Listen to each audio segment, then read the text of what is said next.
윤태곤 실장 어서 오십시오. 네, 안녕하세요. 대북 특사단 방북 결과 남북 정상회담 일정이 잡혔죠.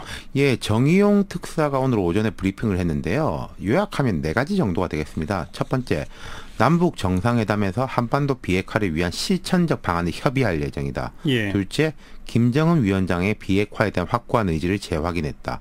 셋째, 상호 신뢰 구축과 무력 충돌 방지에 관한 구체적 방안에 대한 합의를 추진한다. 넷째, 정상회담은 18일부터 20일까지 평양에서 열린다. 네, 평가해 보면요. 자, 제가 요약해드렸는데요. 첫째, 둘째, 셋째는 모두 뭐 협의하겠다, 합의하겠다, 추진하겠다 이런 거잖아요. 그건 정상회담에서 논의할 의제를 정한 거죠. 그렇죠. 예. 그러니까 이게 정상회담에다 많은 것을 이제 올려놨다고 보시면 될 것 같아요. 이후에 이제 질의응답에서도 정 실장이 이제 구체적인 이야기는 잘 안 했거든요. 네. 예. 그러면 정상회담 날짜 잡은 거 외에는 성과가 없다고 봐야 돼요? 그렇지는 않을 겁니다. 정상회담 날짜를 확정했다는 것이 일이 상당히 진척됐다는 걸 의미하는 거죠. 지금 이제 일정을 보면요. 이 정상회담 직후에 문 대통령이 유엔 총회 참석자 미국으로 가게 돼 있습니다. 가서 트럼프 대통령하고 정상회담 하죠. 그렇죠.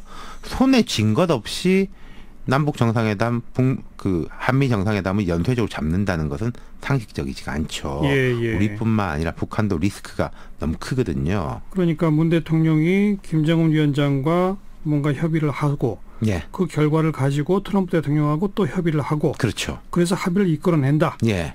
그렇게 되면은 연내 꼬린 지점은 그러니까 최종적인 꼬린 지점은 비핵화지만은 그 중간 단계로서 연내 이제 목표가 종전 선언이 배치가 되겠죠. 그렇죠. 판문점 선언의 합의 내용이기도 하고요. 예. 그럼 이제 남북 정상회담, 그다음 한미 정상회담, 그리고 종전 선언은 뭐 남북미 혹은 남북미중 이렇게 가는 게 이제 로드맵이죠. 예. 물론 북한이 비핵화를 차곡차곡 추진한다는 건 대전제고요. 그 차곡차곡 비핵화를 추진하도록 문 대통령이 김정은 위원장도 설득하고 네. 또 트럼프 대통령도 설득하겠다. 그거 아닙니까? 그렇죠. 아직은 북미 간의 의견 일치는 안 된 거고. 최근에 보면은 폼페이오 장관 방북이 무산됐고 그 과정에서 조금 뭐 험한 말들도 오갔죠.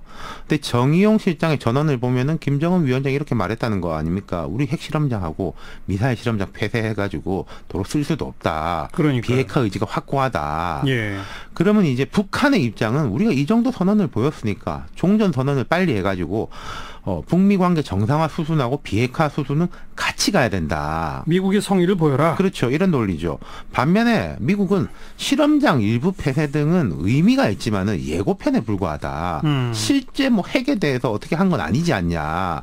북미 관계도 그 수순을 밟으려면 핵에 대한 걸 보여줘야 된다. 예. 그러니까 최근에 이제 흘러나온 이야기가 뭐 핵무기 시설 리스트 제출 뭐 이런 이야기가 나오고 있는 거죠. 네. 리스트가 있어야 그걸 가지고 뭐 검증을 할 거 아니겠습니까? 이런 북미 간의 간극을 좁히는 게 우리의 목표죠. 그럼요. 북한에다가는 좀 미국을 움직일 만한 좀 더 뭔가를 보여달라. 그리고 미국을 향해서는 좀 종전선언으로 가는 길에 문턱을 낮춰야지 북한이 더 움직이기가 쉽다. 예. 이 이해를 시키는 게 이제 각각의 양쪽에 대한 전략인 거죠. 예. 한국 정부가 중재자가 된다. 이런 그림이겠고 오늘 그거 뭐 트럼프 대통령 통화에서 트럼프 대통령이 문 대통령이 최종적인 중재자가 되어달라. 수석 중재자가 되어달라. 이런 말을 했다는 거 아니겠습니까? 니고시에이터. 예. 예.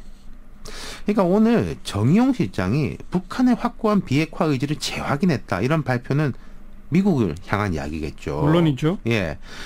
우리가 좀 보증한다. 이런 것도 이제 깔려 있는 것이고 북한에 대해서도 뭔가를 분명히 이야기했을 겁니다. 근데 그렇죠. 그건 공개하지 않겠죠. 예. 하지만 미국에다가는 알리겠죠. 그렇죠. 거기서 이제 절충점을 찾아야죠. 네.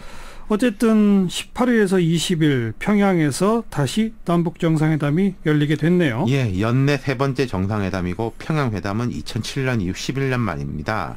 2007년에 이제 기자로 취재를 따라갔었는데 사실 6.15 회담이나 14회담 다 의미가 큽니다만 그때는 회담 자체에 대해서 의미가 컸던 거 아니겠습니까? 예. 만났다는 것 자체. 예. 근데 이번은 실질적인 과제가 있는 거잖아요. 그렇죠. 그러니까 어떤 면에서는 청와대 긴장감이 더 클 거예요. 네. 과거에는 북한이 여러 정보나 일정을 잘 공개 안 하고 뭐 김정은 김정일 위원장 직속에서 결정하는 식으로 일을 풀어가가지고 우리 좀 마음이 조바심이 나게 많이 했는데 예. 지금은 여러 프로세스를 상당히 상식적으로 풀어가고 있거든요. 그렇죠. 그러니까 옛날엔 특사가 하면 뭐 밤에 만나주고 뭐 함경도로 오라 뭐 이런 식이었는데 그냥 저녁에 상식적으로 만나고 좀 국제사회의 어떤 뭐 질서를 따르려고 하는 모습을 많이 보이니까 네. 아마도 제 생각에는 정상회담 이전에 많은 게 실질적으로 결정될 것 같습니다. 또 의제가 명확하잖아요. 네. 한반도 비핵화를 위한 실천적 방안, 그렇죠. 또 남북 간의 신뢰 구축, 무력 충돌 방지에 관한 구체적 방안. 그건 이제 남북 간이고 앞에 건 이제 북미 간인 건데 그러니까요. 두 개 동시에 가져간다는 거죠. 그 두 가지에 대한 세부 내용이 이미 조금씩 문서화되고 있겠죠. 그럴 겁니다. 예. 많은 걸 기대해 봅니다. 윤태곤 실장 수고하셨어요. 감사합니다.